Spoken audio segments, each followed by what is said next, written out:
አማራን ለማጥፋት የሰሩትን ስራ ምን ይመስላል የሚለውን ሴራ በሙሉ ብንዘረዝር ጊዜም አይበቃም። ስለዚህ አሁን የምናየው ነገር ምንድነው?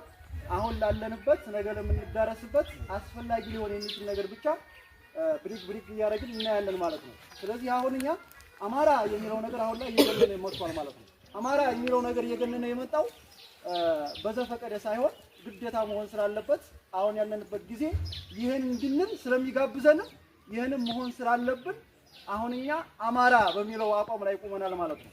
ለምንድን ነው ይሄን ያለው የሚለውን ነገር እናያለን። ከዛ አስቀድሞ ግን ኢትዮጵያ የምትባለው ሀገር ማን ናት? በማን ተሰራች?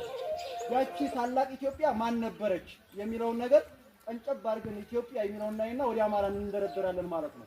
በዛ በኢትዮጵያ ውስጥ አማራን ስለምናገኘው ነው። በኢትዮጵያ ውስጥ ኢትዮጵያን በመገንባት ኢትዮጵያን ታላቅና ገናና የስልጣኔ አገር እንደሆነች በዓለም ሁሉ እንዲታወቅና ለዓለም ሁሉ ግንዛቤ የፈጠረው የአማራ መሪነትና የአማራ ያስተናባሪነት ስለሆነ እሱንም አብረን ኢትዮጵያ ስንል በሌላ ቋንቋ ማን ማለታችን ነው? ኢትዮጵያ ማለት በሌላ ቋንቋ አማራ ማለታችን ነው። ምክንያቱም አማራ ከማንም በላይ ሌሎቹ ወገኖቻችን ሌሎች ብሔር ብሔረሰቦችም ኢትዮጵያን ለማቆምና ኢትዮጵያን